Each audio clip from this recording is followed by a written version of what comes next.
విభాగం. Micro processor వ్యవస్థ ఇప్పటిది కాదండి, ఎలక్ట్రానిక్స్ చదువుకున్న వాళ్ళకి దాదాపుగా ఇంటెల్ 8086 మైక్రో ప్రాసెసర్, ఈ ప్రశ్న రాని పేపర్ ఉండదు. అంటే అర్థం చేసుకోండి ఎంత ప్రామినెన్స్ ఉన్న ప్రశ్నను. మైక్రో ప్రాసెసర్ వ్యవస్థ అనేది కంప్యూటర్కి గుండెకాయ లాంటిది. అటువంటి వ్యవస్థ నుంచే పుట్టింది కంప్యూటర్. కాబట్టి మ్యూ అంటే మైక్రో, పి అంటే ప్రాసెసర్. మనం చూస్తుంటాం Pentium 1, Pentium 2, Pentium 3, Pentium 4, core 2 డియో, డ్యూయల్ కోర్, ఇవన్నీ కూడా ప్రాసెసర్సే. అంటే మీరు రాసే ప్రోగ్రామ్ని ప్రాసెసింగ్ చేసే మెషిన్స్ అవి. నెక్స్ట్ ఏఎఫ్ అంటే alarm interrupt flag. Alarm interrupt flag in the sense ఏదైతే మనం ఒక టైం సెట్ చేస్తామో ఏ ప్రోగ్రామ్ ఎర్రర్ వచ్చినప్పుడు అది ఇంటరప్ట్ చేసి మనకు చూపించే అవకాశం ఉంటుంది. Next A in the sense artificial intelligence. ఈ రోజుల్లో నేటి కాలమాన పరిస్థితుల్లో కంప్యూటర్లో వచ్చిన అతి గ్రేటెస్ట్ విప్లవాలలో ఇదొకటి ఏఐని చాలామంది పరిశోధకులు పిహెచ్డిలో ఇది తీసుకొని దీని మీద తీసి సబ్మిట్ చేయడం జరుగుతుంది. ఆర్టిఫిషియల్ ఇంటెలిజెన్స్ అనేది చాలా చాలా ఇంపార్టెంట్ అయిన కాన్సెప్ట్ కంప్యూటర్ టెర్మినాలజీలో. నెక్స్ట్ వచ్చేసి AM which is called as amplitude modulation. Radio frequency తరంగాలు ఏదైతే కంప్యూటర్కి ఉంటుందో వాటికి 2 రకాలు ఉంటాయి. ఒకటేమో ఎఫ్ఎం రేడియో అంటాం కదండి. ఎఫ్ఎం అంటే ఫ్రీక్వెన్సీ మాడ్యులేషన్, ఏఎం అంటే యాంప్లిట్యూడ్ మాడ్యులేషన్. మన కంప్యూటర్కి సంబంధించిన వాడేది నేను ఆ మాడ్యులేషన్ యాంప్లిట్యూడ్ మాడ్యులేషన్ వాడడం జరుగుతుంది. సో ఈ విధంగా చిన్న చిన్నవే ఉంటాయి. ఏఎం అంటే మనం అనుకుంటాం AM 6 AM 7 PM, అది కాదండి. AM in the sense when I'm asking related to computer terminology it is nothing but amplitude modulation అని అర్థం చేసుకోవాల్సి ఉంటుంది. నెక్స్ట్ ఏటీఎం అంటే ఎనీ టైం మనీ కాదండి. ATM in the sense automatic teller machine. ఆటోమేటిక్గా మీ ఖాతాలో whatever the amount that is deposited in your amount and whatever the money that is withdrawn from your amount will be clearly automatically tells by this machine. Like this generally we will be calling it as ATM అంటే automatic teller machine. Automatic teller machine అనే వ్యవస్థ మనం ఇతర countries నుంచి దిగుమతి చేసుకున్న వ్యవస్థ. మన దగ్గర వచ్చే 10 సంవత్సరాలకు 12 సంవత్సరాలకు ముందే ఇతర వర్ధమాన దేశాల్లో, అభివృద్ధి చెందిన దేశాల్లో ఈ ఏటీఎం వ్యవస్థ ఉంది. అక్కడి నుంచే మనం సాధ్యాసాధ్యాలన్నీ పరిశీలించిన తర్వాత ఈరోజు ప్రతి వీధికి చూసినట్టయితే ప్రతి బ్యాంక్ ఏటీఎం సెంటర్ మనకు కనబడుతుంది. ఎంత సౌలభ్యం ఉందో చూడండి కంప్యూటర్స్ ద్వారా. లేనట్లయితే గత రోజుల్లో లైన్లలో నిలబడి దాని ఒక 4-5 ఫామ్స్ నింపి అప్పటికి కానీ మనకు డబ్బులు చెకింగ్ చేసి అంతా చేసి ఈ హ్యాసిల్ అంతా ఉన్న తర్వాత కానీ మీకు విత్డ్రాల్ జరిగేది కాదు, వేరే వాళ్ళు వెళ్ళినట్టయితే ఇన్ కేస్. సో అలా ఏటీఎంస్ అనేది ఒక విప్లవం సృష్టించాయి కంప్యూటర్ రంగంలో. నెక్స్ట్ వస్తే బేసిక్ అంటే ఏంటి? లాంగ్వేజెస్, కంప్యూటర్ లాంగ్వేజెస్ ఏదైతే C++ అని మనం మాట్లాడుకుంటున్నామో వీటన్నిటికీ ముందుగా వచ్చింది బేసిక్. కాబట్టి ఈ బేసిక్ మీద మనల్ని క్వశ్చన్స్ అడగడం జరుగుతుంది. బేసిక్ అంటే ఫుల్ ఫామ్ ఏంటంటే business all purpose symbolic instruction code. Business all purpose symbolic instruction code అని రాయడం జరుగుతుంది. సో ఈ విధంగా మనకు బేసిక్ అంటే ఏంటో చూడొచ్చు. క్యాడ్ జనరల్గా మన డిప్లొమా, పాలిటెక్నిక్ డిప్లొమా చేసిన వాళ్ళు ప్రతి వారి నోట వినిపించే పదం ఇది. అలాగే ఐటీఐ చేసిన ప్రతి వారి నోట మనం క్యాడ్ నేర్చుకోవాలి, క్యాడ్ ఆపరేటింగ్ చేయాలి. అసలు క్యాడ్ అంటే ఏంటి? The full form of CAD is nothing but computer aided design. అంటే మీరు చిన్నవి micro things you will be designing by using this particular software that is called as computer aided design. ఎక్కువగా mechanical engineers వాడే అతి ముఖ్యమైన software నేటి పరిస్థితులలో. అలాగే DBMS, ఒరాకిల్ అంటాం, SQL సర్వర్ అంటాం. ఇవన్నీ ఏంటి? ఇవన్నీ these are all called as database management system. గత రోజుల్లో అంటే మీరు చిన్నగా ఉన్నప్పుడు కంప్యూటర్స్లో అప్పుడే వచ్చిన తొలినాళ్ళలో డీబేస్ అనే ఒక ప్యాకేజ్ ఉండేది.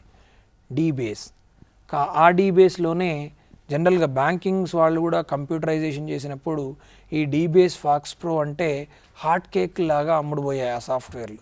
ఇప్పుడు ఆ డీబేస్ ఫాక్స్ ప్రోలు ఎప్పుడో మాయమైపోయి కొత్త అడ్వాన్స్డ్ సాఫ్ట్వేర్లు డేటాబేస్ మేనేజ్మెంట్ సిస్టమ్. అంటే ఒక కంపెనీకి డేటాబేస్ మేనేజ్మెంట్ సిస్టమ్ అనేది కూడా ఒక పిల్లర్ లాంటిది. అంటే ఆ వ్యవస్థను కూడా మనం పటిష్టం చేసుకోగలిగి ఎర్రర్ ఫ్రీగా ఉంచినట్టయితే అప్పుడే కంపెనీ యొక్క స్థితిగతులు ఈజీగా అధ్యయనం చేయడానికి తోడ్పడతాయి. సో DBMS అంటే డేటాబేస్ మేనేజ్మెంట్ సిస్టమ్. ఎగ్జాంపుల్స్ కావాలంటే ఒరాకిల్ తీసుకోండి. ఒరాకిల్లో 9i 10i 9G అవన్నీ వచ్చాయి. అవన్నీ కూడా లేటెస్ట్ వెర్షన్స్. ఒకప్పుడు ఐన్స్టీన్ చెప్పాడు, మన న్యూటన్స్ లాస్ ఆఫ్ మోషన్ చెప్పాడు, ఒక ఆర్టికల్ని జరపాలంటే ఫోర్స్ వాడాలండి, force is nothing but MA అండి, అలాగే for every action there is an equal and opposite reaction అన్నాడు. కానీ రానున్న రోజుల్లో అంటే మీ తర్వాత తరాలలో for every action there is an equal and opposite reaction అనే సిద్ధాంతాన్ని now the people are going to prove wrong. Means there is some action without reaction అని చెప్పబోతున్నారు. అలాగే ఈ DBMSలో కూడా ఏమవుతుందంటే ప్రతిరోజు కొత్తవి యాడ్ అవుతుంటాయి.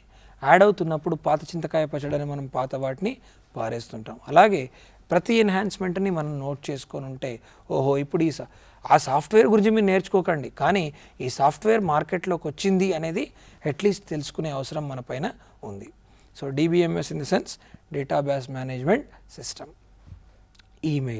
ఈమెయిల్ అనే పదాన్ని రోజు 10 సార్లు వాడుతుంటాం మనం. ఈమెయిల్ అంటే ఎలక్ట్రానిక్ మెయిల్. గతంలో ఉత్తర ప్రత్యుత్తరాలు జరిగేటివి. In the olden days used to use the postcards were as inland letters all these, but nowadays with a simple click we are telling the information to our friends or relatives wherever they are in the world within a span of time. దాని electronic ద్వారా జరుగుతుంది కాబట్టి మీ mailing that is called as an email. So email in the sense electronic mail అని పిలవడం జరుగుతుంది. అలాగే Fortran అనేది ఫార్ములా ట్రాన్స్లేషన్. చాలా మటుకు కంప్యూటర్ రావాలంటే మ్యాథమెటిక్స్ రావాలి అనుకుంటారు. అది తప్పండి. మ్యాథమెటిక్స్ రాకున్నా కంప్యూటర్స్ రావచ్చు. ఎందుకంటే ఒక ఫార్ములాకు సంబంధించిన ట్రాన్స్లేషన్ని కూడా మీ కంప్యూటర్ చేసేంత పటిష్టంగా వ్యవస్థను శాస్త్రజ్ఞులు రూపొందించారు.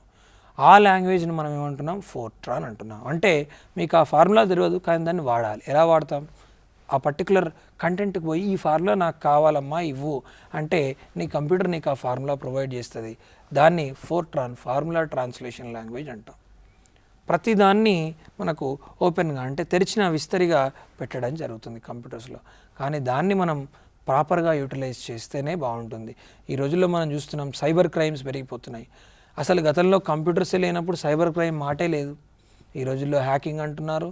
తర్వాత ఎక్కడి నుంచి గూగుల్ ఎర్త్ అని చెప్పి, మీ గూగుల్ ఎర్త్లో ఇంకొకటి మీరు నివసిస్తున్న వీధిని కూడా చూడొచ్చు గూగుల్ ఎర్త్లో. ఒకసారి ట్రై చేసి చూడండి. టెక్నాలజీ పెరుగుతున్న కొద్దీ ప్రమాదాలు కూడా పెరుగుతున్నాయి. అయితే మంచి వాటికి వాడితేనే వాటి సార్థకత అనేది ఉండడం జరుగుతుంది. నెక్స్ట్ GUI అంటే graphic user interface. Adobe Photoshop అని ఓపెన్ చేస్తాం, చాలామందికి MS పెయింట్ అని ఓపెన్ చేస్తాం. ఇవన్నీ కూడా మనం ప్రైమరీగా గ్రాఫిక్ యూజర్ ఇంటర్ఫేస్ అంటే గ్రాఫిక్స్ని మనం డిజైన్ చేసుకోవడానికి ప్రత్యేకంగా రూపొందించిన సాఫ్ట్వేర్ అన్నమాట. ఒక MS వర్డ్ డాక్యుమెంట్కి పోయి ఒక బొమ్మ గీయాలంటే ఎంత కష్టం అండి. అదే అడోబ్ ఫోటోషాప్లో ఫర్ ఎగ్జాంపుల్ ఈరోజు మీరు చిరంజీవితో ఫోటో దిగాలనుకున్నారండి, అవకాశం లభించలేదు. మన DTP ఆపరేటర్ దగ్గరికి పోయి మీ ఫోటో చిరంజీవి ఫోటో తీసుకెళ్ళండి, అడోబ్ ఫోటోషాప్లో మంచిగా చేసినట్టు తీస్తాడు. ఎక్కడి నుంచి వచ్చింది ఆ technology? That is because of graphic user interface. అంటే ఈ విధంగా టెక్నాలజీ కూడా మనకు చాలా ఉపయోగాలు చేస్తుంది. అలాగే HTML ఇంతకుముందే మనం మాట్లాడుకున్నాం. HTML ఫుల్ ఫామ్ ఏంటంటే ఆ వెబ్ స్టోర్ అయిన ప్రోగ్రామ్ అంతా కూడా hyper text markup language. HTML stands for hyper text markup language అనేది చెప్పడం జరుగుతుంది. HTTP ఇంటర్నెట్ ఎక్స్ప్లోరర్ ఓపెన్ చేయగానే మనకు కనబడే ప్రైమరీ URLలో కనబడే లెఫ్ట్ సైడ్లో HTTP అని ఉంటుంది. HTTP అంటే hyper text transfer protocol. HTML అనేది పిల్ల అయితే HTTP తండ్రి అన్నట్టు అర్థం. అంటే పాపం ఏదో లాంగ్వేజ్ మనం రాసి పెట్టుకున్నాం HTMLలో, కానీ దాన్ని ట్రాన్స్ఫర్ చేయాలంటే పెద్ద తలకాయ ఎవరండి? HTTP. URLలో మనం టైప్ చేయాల్సి ఉంటుంది. మీరు ఏదైతే HTMLలో రాసిందంతా అది వెబ్లోకి ఎక్కి ప్రజలంతా గమనించాలి, నా వెబ్సైట్ని అందరూ చూడాలంటే మీరు తీసుకోవాల్సిన సహాయం ఎవరిదండి? HTTP, that is called as hypertext transfer protocol. So ఈ ప్రోటోకాల్ని మనం వాడి మనం ఈ టెక్స్ట్ అంతా ట్రాన్స్ఫర్ చేయడం జరుగుతుంది అందరూ విజిబుల్గా చూడడానికి. ఐబిఎం, నాకు ఐబిఎంలో జాబ్ వస్తే బాగుండు అనిపిస్తుంది జనరల్గా చాలామంది ఇన్ఫోసిస్లో. సో ఐబిఎం అంటే ఏంటి అంటే ఇంటర్నేషనల్ బిజినెస్ మెషిన్. ఒక బిజినెస్ మెషిన్గా ఐబిఎంని మనం నిర్వచించడం జరుగుతుంది.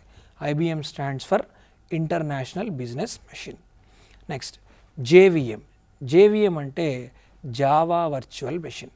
జావా వర్చువల్ మెషిన్ ఏం చేస్తుందంటే జావా ప్రోగ్రాంలో, జావా లాంగ్వేజ్లో రాసిన జావా ప్రోగ్రామ్స్ అన్నీ కూడా ఎగ్జిక్యూట్ చేయడానికి ఇంటర్నల్ మెకానిజంలో జావా వర్చువల్ మెషిన్ అనేది ఒక క్రియాశీలక పాత్ర పోషిస్తుంది. JVM stands for. అలాగే .NETలో కూడా ఒకటి ఉంటుంది. ప్రతి లాంగ్వేజ్లో మీరు గమనించినట్టయితే ఇట్లాంటి వర్చువల్ మెషిన్స్ ఉంటాయి. మీ ప్రోగ్రామ్ ఎగ్జిక్యూషన్కు తోడ్పడే వర్చువల్ మెషిన్. ప్రోగ్రామ్ రాశారు, ఎర్రర్ లేకుండా రాశారు, ఎగ్జిక్యూట్ అవుతుంది, అంతా బాగానే ఉంది, అవుట్పుట్ కనిపించట్లేదు, ఎలా? సో వాటన్నిటికీ కూడా మన దగ్గర సమాధానాలు వర్చువల్ మెషిన్స్ రూపంలో ఉన్నాయి. జేవిఎం అని కనుక ఇస్తే దాన్ని జావా వర్చువల్ మెషిన్గా గుర్తించండి. కేబిపిఎస్, ఇంటర్నెట్ ఆన్ చేయండి. ఇంటర్నెట్ ఆన్ చేయగానే కింద మన రైట్ సైడ్లో, కింద బాటమ్ రైట్ సైడ్లో ఉన్న కార్నర్స్లో లైట్గా మౌస్ని స్క్రాల్ చేసుకుంటూ వెళ్ళండి. Your internet speed is 5 kbps, 10 kbps. Kbps అనే పదాన్ని రోజు 100 సార్లు వాడతాం, కానీ ఆ కేబిపిఎస్ అంటే ఏంటి? మనం ప్రతిరోజు వాడే అబ్రివియేషన్స్నే ఎగ్జామినేషన్స్లో ఇవ్వడం జరుగుతుంది. కేబిపిఎస్ అంటే కిలోబైట్ పర్ సెకండ్. సో అలా జనరల్గా మనం ఈ కేబిపిఎస్ని మనం చూడడం జరుగుతుంది. కేబిపిఎస్ అంటే speed of transferring the data. ఇవి మూడు కూడా ఇంటర్లింక్ అయి ఉంటాయండి. ఏవేంటివి? HTML, HTTP, అలాగే కేబిపిఎస్. ఓహో, లాంగ్వేజ్లో రాసిండ్రు బాగుంది, ట్రాన్స్ఫర్ చేశారు బాగుంది, తర్వాత మళ్ళీ ఒకటి ఎంత స్పీడ్తో ట్రాన్స్ఫర్ చేశారు అనే దానికి సమాధానం మీకు కేబిపిఎస్ చెప్తుంది. Kilobyte per second. మెల్లమెల్లగా ట్రాన్స్ఫర్ చేస్తున్నారా, లేక స్పీడ్గా ట్రాన్స్ఫర్ చేస్తున్నారా, ఎంత కేబిపిఎస్, ఎంత డేటా ట్రాన్స్ఫర్ అవుతుంది అనే దాన్ని కేబిపిఎస్ మనకు చెప్తుంది. అలాగే ల్యాన్ అంటే ఫర్ ఎగ్జాంపుల్ మీ కాలేజీలో అన్ని కంప్యూటర్స్ ఒకదాంతో ఒకటి లింక్ అయి ఉంటాయి. ఫర్ ఎగ్జాంపుల్ చివరి కంప్యూటర్లో హాయ్ అని మెసేజ్ కొడితే డాస్ ప్రాంప్ట్లో హాయ్ ఎవ్రీబడి అంటే ఇతర విద్యార్థులందరికీ కూడా ఆ మెసేజ్ వెళ్ళింది. ఎలా వెళ్ళింది? ఇంటర్నల్గా మీ కళాశాలలో నేను ఒక వైరింగ్ ద్వారా అన్ని కంప్యూటర్లని అనుసంధానం చేశాను. I arranged all the computers in a systematic way such that one is sharing the data with the other.